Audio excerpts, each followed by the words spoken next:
Welcome to Slapshot Podcast, episode number 71. I'm your host, Christopher Morais. Thank you for being here. Thank you for hanging out. Come on in. That's right. We are less than a week away from the NHL season starting. That's right. At this point next week, meaningful hockey games will have started. I know.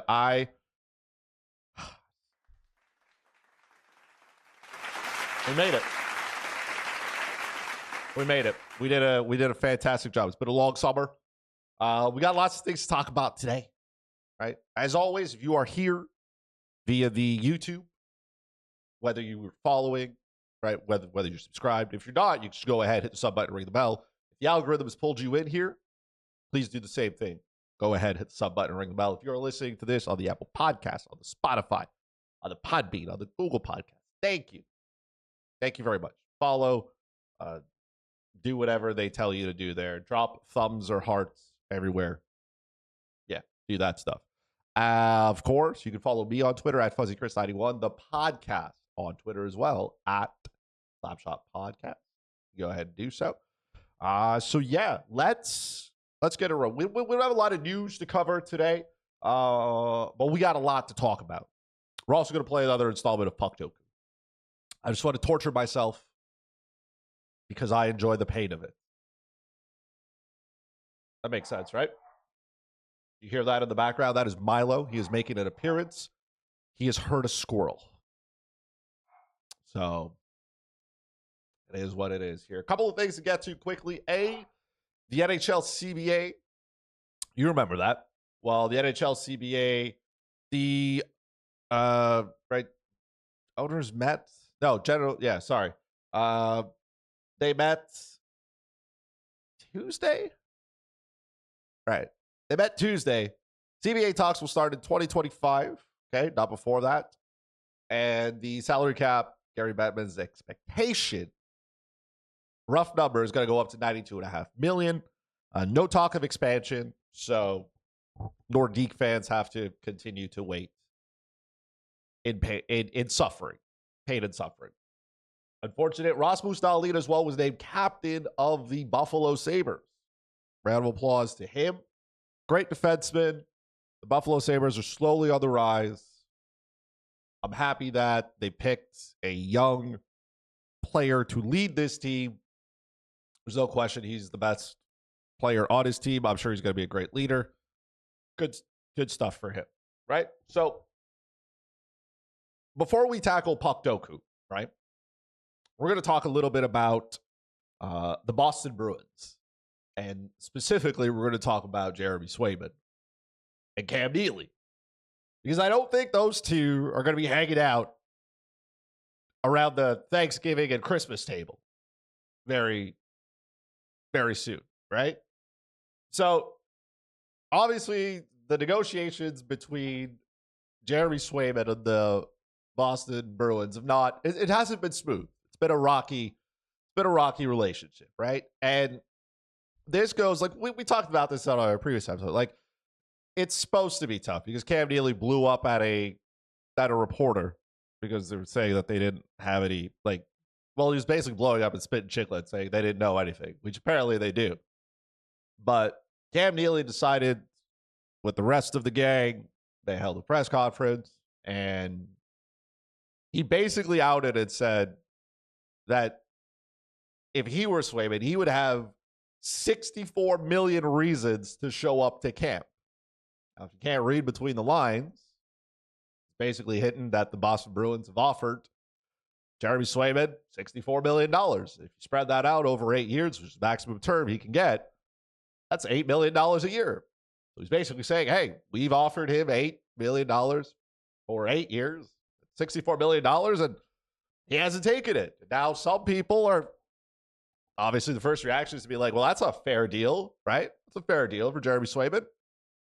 I'm like, well, now the player is not, he's playing hardball and this and that, and he doesn't want to do this, and, all that same rhetoric, which is fine, right? Because you're negotiating in the media, which is something you shouldn't do, ever. Well, guess what? That's not what's happening. And you want to know how we know? Jeremy Swayman's agent said that doesn't sound right. So Louis Gross represents Jeremy Swayman, and then he posted this, right? I'm going to read it for you in case you're listening to it, right? So Louis Gross, the agent, says, I think it was on Instagram. He says, normally I do not release statements or discuss negotiations through the media. However, in this case, I feel I need to defend my client. At today's press conference, $64 million was referenced. This was the first time that number was discussed in our negotiations. Prior to the press conference, no offer was made reaching that level. We are extremely disappointed. This was not fair to Jeremy. We will take a few days to discuss where we go from here. Done. Now, that's not good. That's not good, right? When the agent says, hey, man, this is the first time I'm hearing about it, are you guys sitting in the same room? Like, are you guys talking to each other? Not specifically Neely, because Neely's not the general manager, but like, who's getting this number? We later found out that the number that was actually given-ish was $62.5 million, which is $7.8 million a year. Now, I know what some of you are saying. Well, Chris, it's $2.5 million. 64, 62, it's about the same. And it's, to be honest, it's not. That's a completely different number, right? I get it, right? Most of us will never make $62 or $64 million in our lifetime. So it looks the same, right? It looks the same, but it's not. It's not the same, right? If somebody was offering me, $60,000 a year, and then they said, well, let's just do 62.5. I want that other 1.5, actually. It's a different number. All that to be said, I don't think this is going to end well for Cam Neely. I really don't. Because he has seen, obviously the negotiations are not going well. And he has made that very clear, right? This is the second time he's kind of done something that has not put his team in a good light. Because you traded Linus Ullmark with the expectation that Jeremy Swayman is going to be your starter, but you didn't have him signed, and you thought that process was going to go well. But Jeremy Swayman had to go to arbitration last year, and arbitration is not a fun process.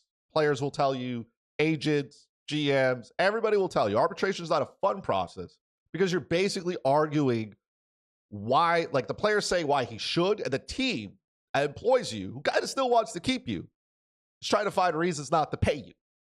So it's part of the process. It's not great. The expectation was that it did not go well in arbitration.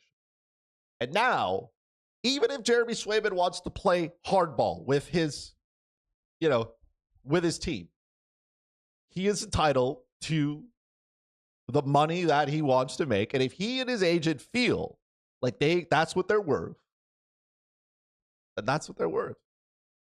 I personally think Jeremy Swayman's probably worth around $8.5 million, probably $9 million.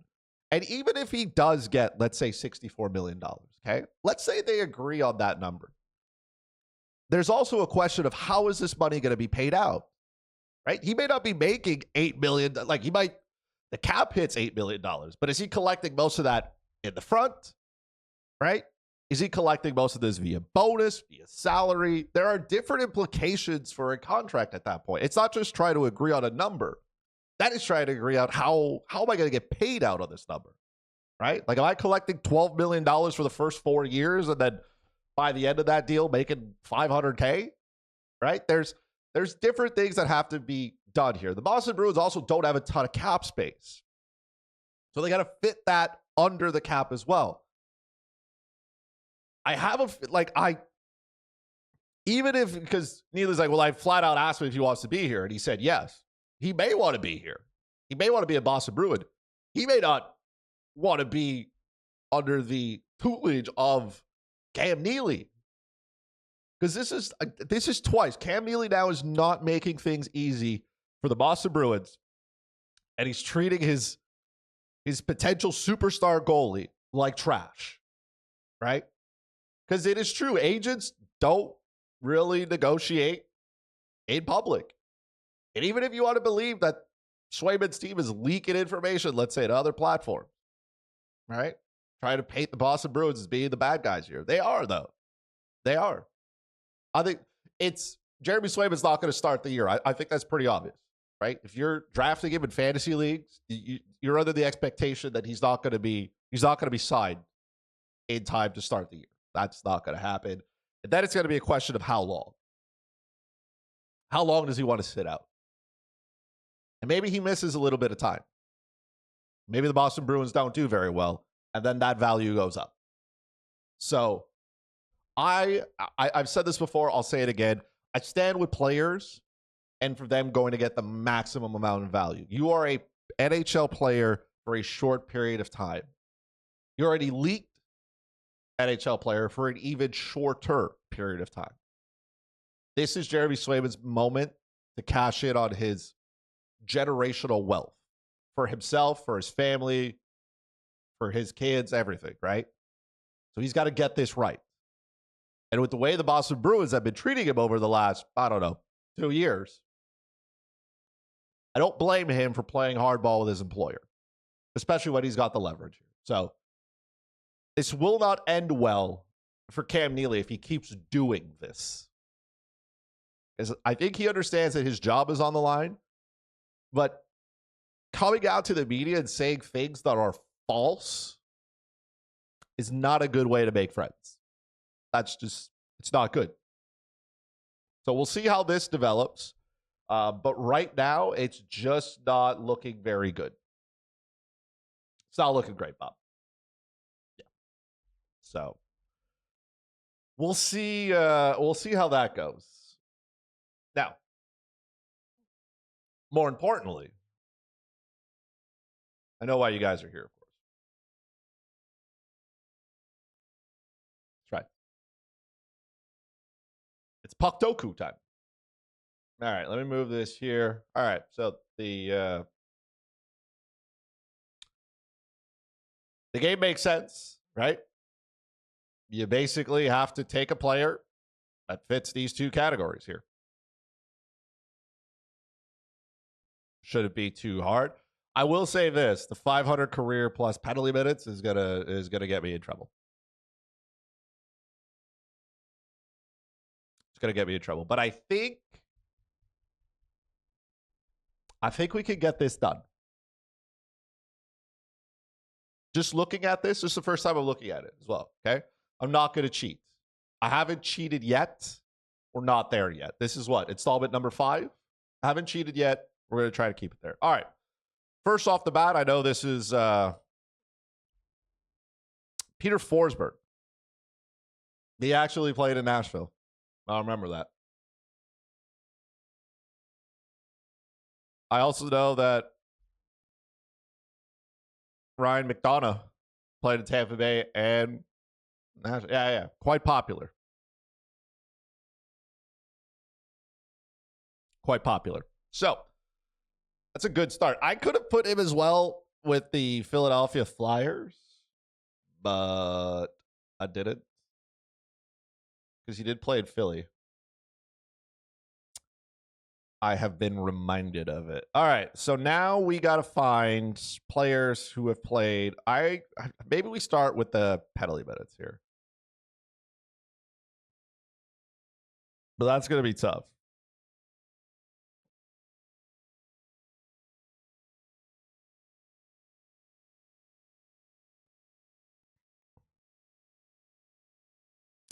Trying to think of guys that have been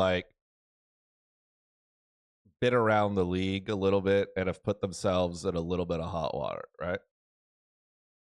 So he's played for Colorado and he has 500 career PIMs.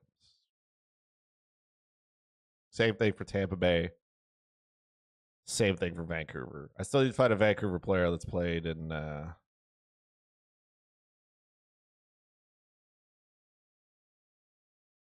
I could have done you know what I could have done here? I could have put Tyson Barrie and then moved Forsberg over here. Well, that's my bad. That's my bad. Okay. Let's see if I can solve this problem another way. 500 career penalty minutes.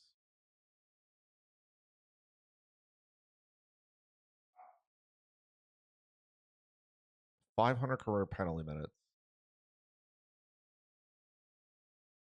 Did Dave? I gotta feel like Dave Andrechuk. Dave Andrechuk probably got himself in a little bit of hot water, right? Okay. He was pretty good there. We're trying to think of some other players. Even at like 500 career pins is nothing, right? Like it's on the low level of things. I'm just trying to think of guys who would have played Colorado, would have gotten themselves in a little bit of hot water. Because like I'm trying to think back to those years, like of the early 2000s when Detroit and Colorado used to play a ton. I mean, those were always fun series that ended in fisticuffs. Trying to see here. Okay, we're on a good pace though. This is a good start. And at least we got some of the common ones out of the way.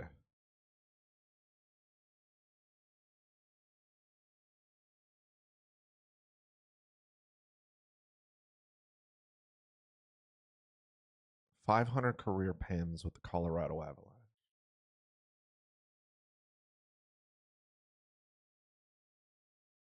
Like I want to say Ray Bourque, just because like he played so much.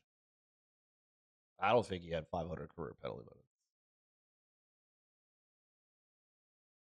He played in Colorado.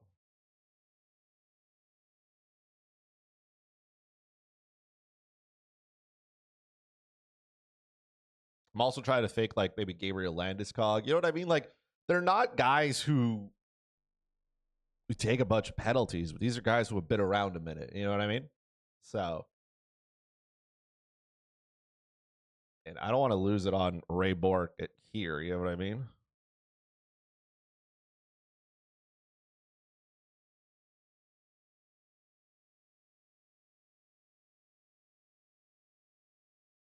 I'm also trying to think of some enforcers like Aaron Asham.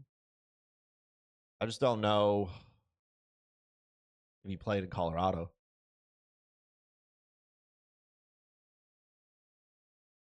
.500 career penalty minutes here for like Anson Carter kind of thing. You know what I mean? Ace.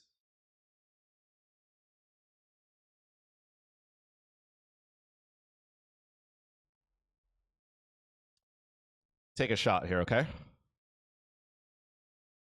No. Okay.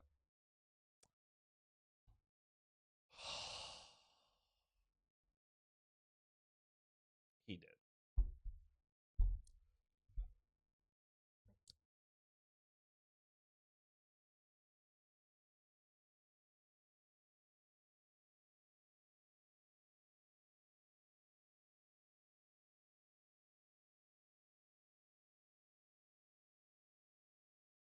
I can't win.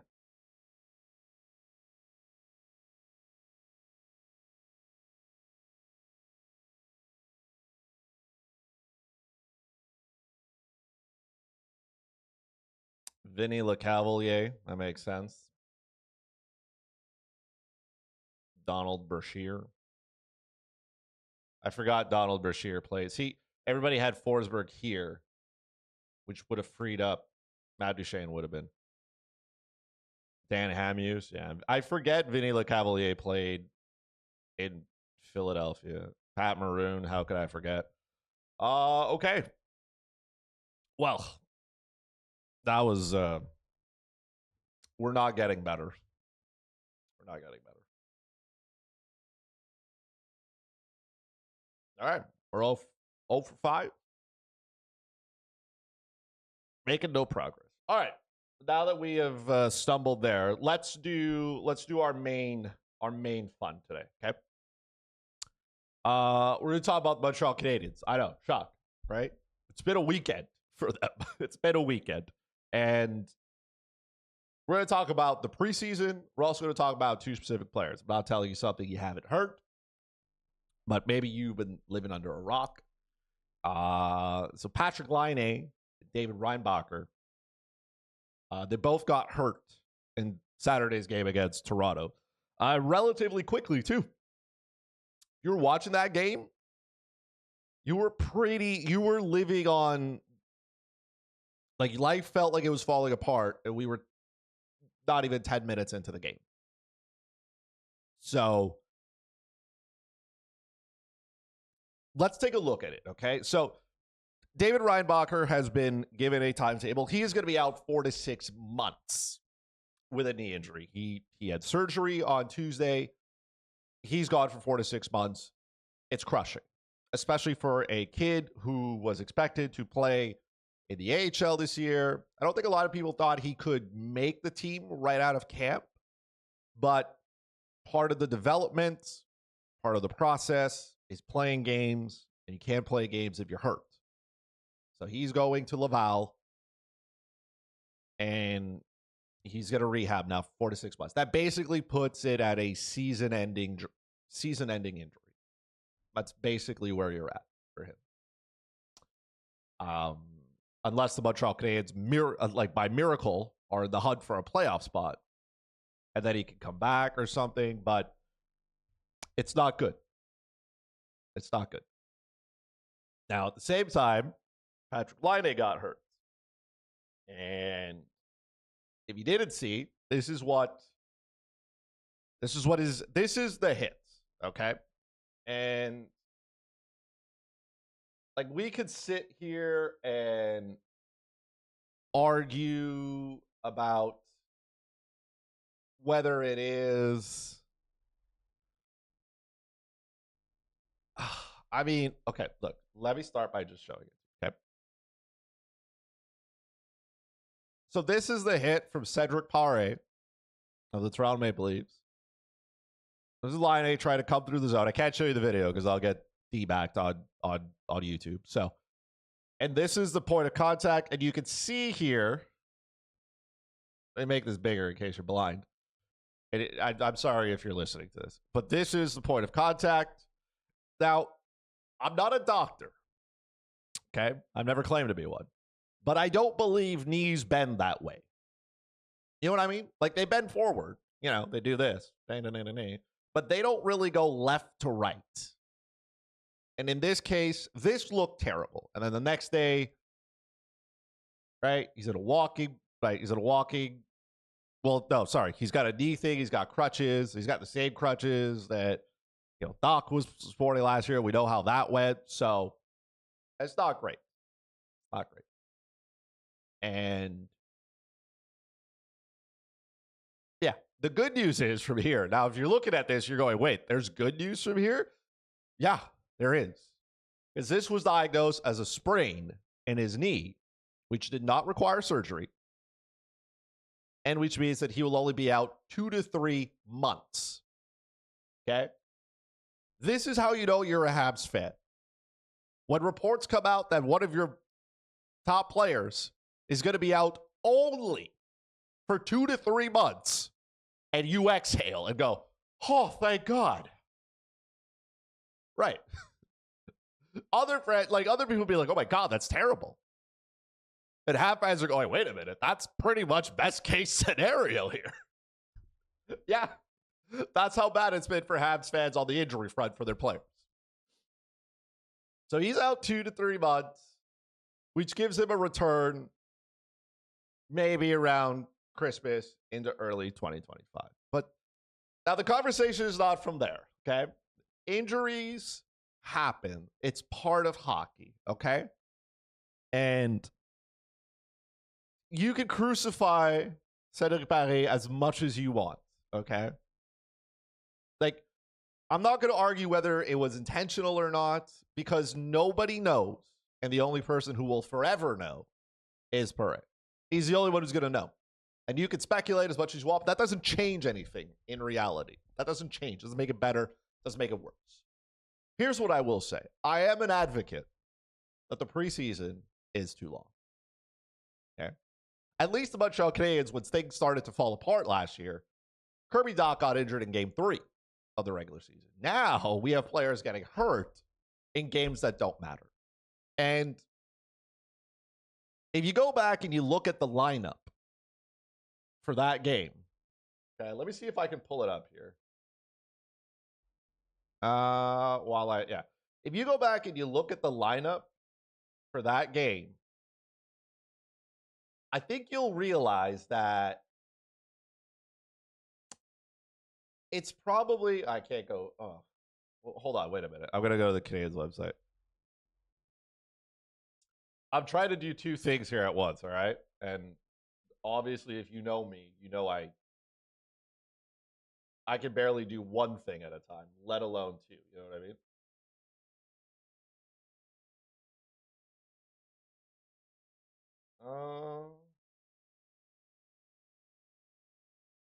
I just have to make sure no sound is being playing. These were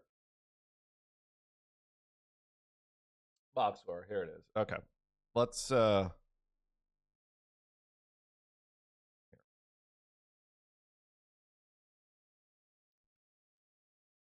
look, the Montreal Canadiens are the team that traveled, okay? They didn't send the elites.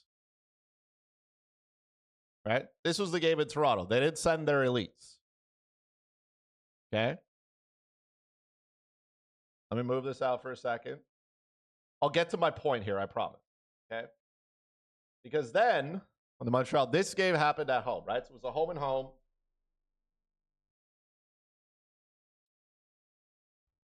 I want you to take a look at this forward squad here for the Maple Leafs. Okay?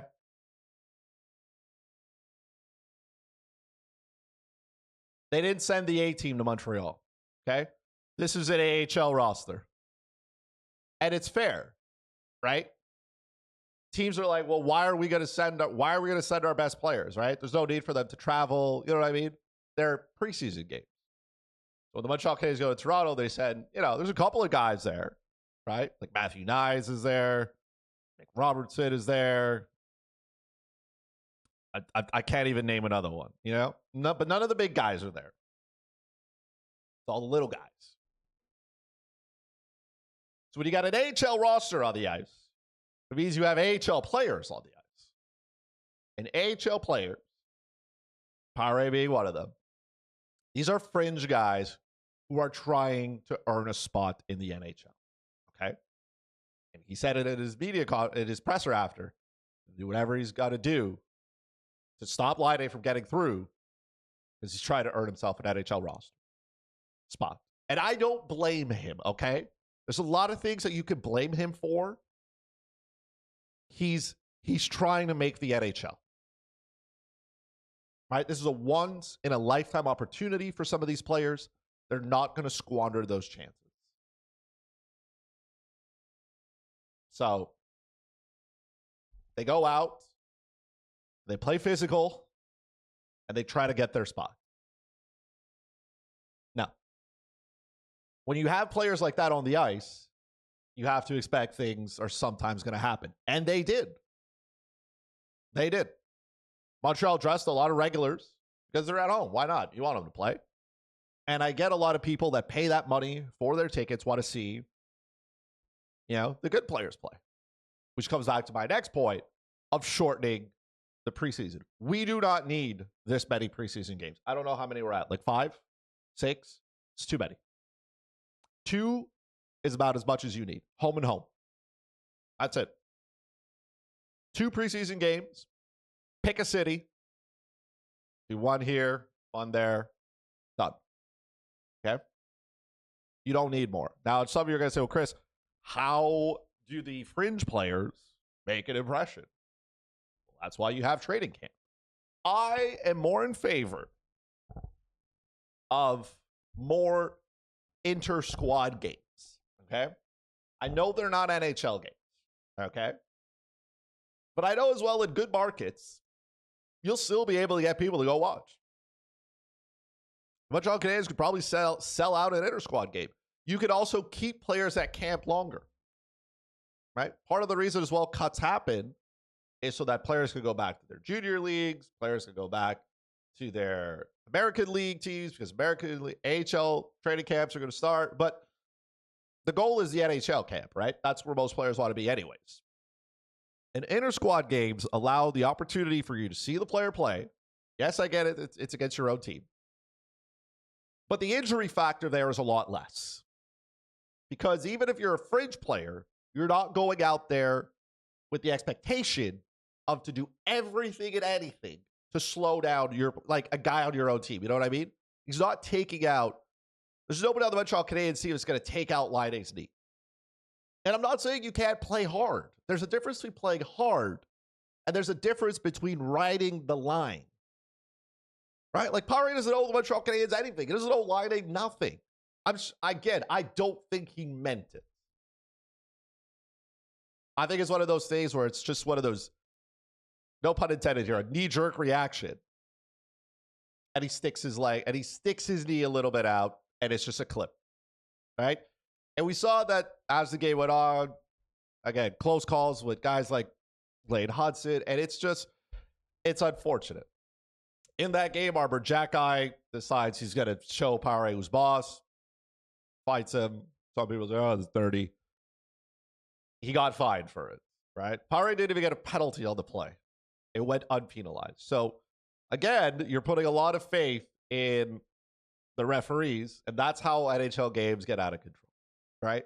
Referees, when you start to lose control of your game, shit starts to happen, right? And we saw it. Montreal played on Tuesday night, right? Kirby Dach takes a high hit from Riley Gregg. Dach goes to the bed, goes back to the dressing room for a little bit. Arbor Jackeye throws a questionable hit. He gets a 5-minute five in a game. Montreal's penalty kill is atrocious because they gave up 3 goals on that 5-minute major. They lost that game, and then Kirby Dach decided he was going to fight Gregg himself. And I don't want Kirby Dach fighting anybody. Not in preseason. So you know what I mean? And it's the same conversation for Arbor as well, by the way. Like, I want to defend him, right? But that hit that he threw was late, and it was high. Right? And Arbor, you know better. You know better. Right? League's probably going to suspend him for a game, though. Right? And say, hey, Arbor, calm down. Okay? We let you go with the first one. You can't be doing that on back-to-back nights. Right? And to be fair, I don't think, yes, you want to stand up for your teammates. Right? You want to stand up and say, hey, we're not going to do this. Right? You're going to remind teams to say, no, you cannot come into our building and take shots at our best players. You're going to have to deal with it. Right? Like, Riley Gregg was going to have to deal with it whether he wanted to or not. And you may not be a fan of players policing themselves. Right? And Gregg, he got penalized. Right? It was a 2-minute minor for interference. But I get some of the players saying, hey, you're not going to do that. But there's a time and a place for everything. And Montreal at that point was up 2-0. Arbor, it's a dumb penalty, and it cost him 3 goals, and Montreal Canadiens never recovered. So I'm sure Marty St. Louis is not going back in the room and giving him a high, pat on the back and saying, hey, job well done here, kid. I think he might say, hey, time and a place here, Arbor. All right? You want to fight him, fight him. If he doesn't want to, take a number, put it in your memory. We'll solve it on another day. But you can't be taking 5s at a game misconduct, right? Back-to-back games. And especially this one hurt. So, all this to say, okay, preseason games are irrelevant. They only benefit owners because they are tickets to be sold and they put money in owners' pockets, okay? I get that there are some players who want it. You need a couple so players can be ready for game, right? But, if that's what you wanted, there are so many different ways you could do this, right?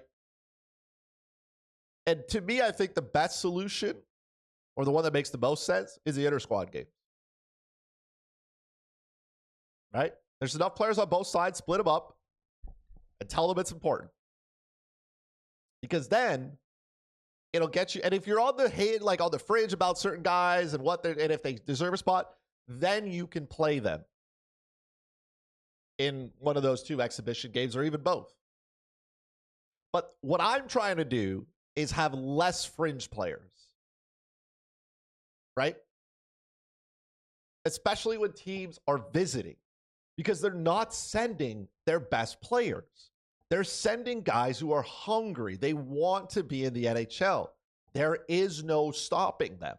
And again, I'm not saying that Cédric Paré did anything intentional, but this guy's trying to make the NHL.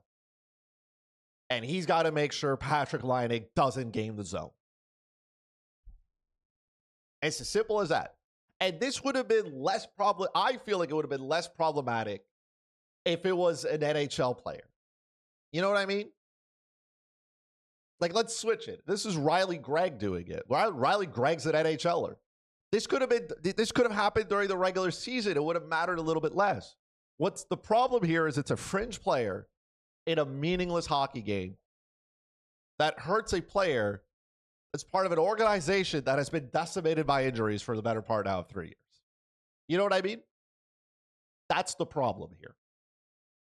So for me, make the preseason shorter. Okay, we don't need we don't need these many games, man. We don't need them. We don't. Inter squad games, you can still sell those in good markets. Okay, you can. And I don't know, make them fun. If you want to bring over, I don't know, like hockey in Europe much. I know the KHL season has started, so you can't obviously bring over KHL teams. Be like, hey, you want to play a friendly or something, or I don't know, like teams from Europe or something. I know you can't do those kind of things. I also don't want NHL players playing against like, you know, like lower level, like collegial teams and stuff like that's there's nothing there. But I do think it is a better idea to have NHL players play NHL players and keep fringe guys off the ice from meaningless games. Not because I don't want to take away their opportunity to make the NHL, but because I know that it's more likely that something bad will happen when those guys are on the ice. Okay, I'm gonna stretch this a little bit here. Okay, but bear with me. But we don't see this type of conduct, right, in the Olympics, right? Players get hurt in the Olympics. It still happens. But we don't see these kind of borderline dirty plays, right? And there's a reason for that. It's the world's best players. They're all about skill. They can be physical, but they know how to be physical. They know how to separate guys from pucks. They know how to make sure somebody doesn't gain the zone. The AHL guys are not going to the Olympics, right? It's a totally different, it's a different player, it's a different skill, it's everything, okay? So again, I'm not saying that Paré did anything wrong. We will never know, and we can agree to disagree until the end of time, okay? But I do understand that he's trying to play hard because he's trying to make the team. I'm just saying, do that to your own player then, right? If you want to make a team, and you want to take out Austin Matthews' knee, go right ahead, right? Go right ahead. Do it. Probably won't. But he'll find another way to try to make himself, relevant to make the Toronto Maple Leafs if it's an inter-squad game. And if he sticks around long enough, then he could play one of the last 2 preseason games. And if he does it then, look, you can't prevent them all. But you can sure as hell reduce the number of them. So for me, it's a question of, how do I still give these guys an opportunity without having them also hurt my best players? And that is remove games that are meaningless. So these guys, right, like they'll let them go down to the AHL, try to make a name there, play well, and then they could get a call up or something, right? And you might not think it's fair, but hey, that's the line I'm going to stand on. That's where I draw the line in the sand. Take away these meaningless games. Nobody wants to see it. I don't want to see Montreal play a B squad that's going to go out there and try to hurt players. I don't want to see it. I don't want to see it. If people go to to preseason games, because usually tickets are a little bit, they're less expensive. So you can bring your kids, you can bring your family and stuff like that. Guess what? These kids will still probably go see an inter-squad game. They will. The kids don't care who's on the ice. They want to see their favorite players. Nobody is lining up to see any of those Toronto Maple Leaf players that were there that night, right? Like, no offense, but nobody was coming to see Cedric Morais play. Nobody. As a matter of fact, he probably hopes nobody knew who he was. And unfortunately, he left Montreal, and everybody knows who he is, right? Again, no offense to Nick Robertson. Nobody was lining up. No Habs fan was lining up to see Nick Robertson on that night. So, and I don't blame teams for sending their B squad. They don't have to travel. They travel already enough during the year. What are we going to do? Get them on a bus or on a plane? Be like, hey, go play this meaningless hockey game here? Nah, stay home. We'll practice. We'll do other things. We'll send these guys who are trying to make, a spot for themselves in the NHL. So, again, the good news here, is that Laine has a chance to come back. For Reinbacher, it's unfortunate, but at least for Patrik Laine, because you could see, man, he wanted it. He was out there at practice early, taking shots, working on his craft, trying to get the rust off, especially after the year that he spent in the NHL's Players Assistance Program. Like, you could tell he was ready.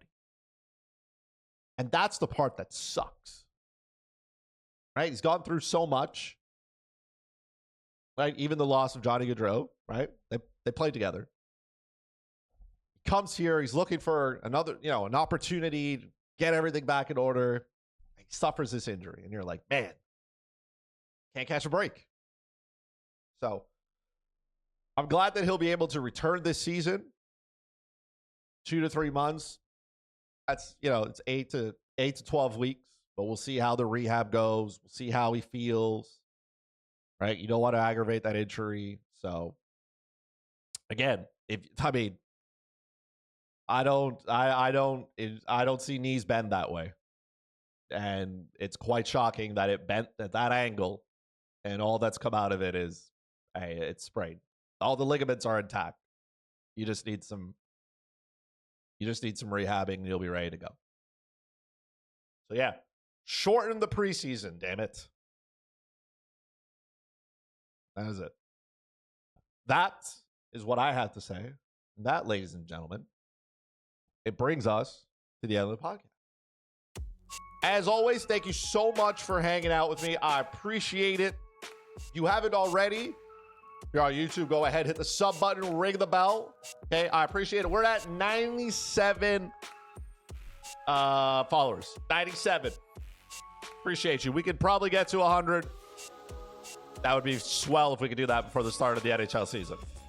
But thank you so much for hanging out with me. I appreciate it. If you haven't already, make sure you grab the X or Twitter, whatever you call it, at Slapshot Podcast. Follow me on Twitter at FuzzyChris91.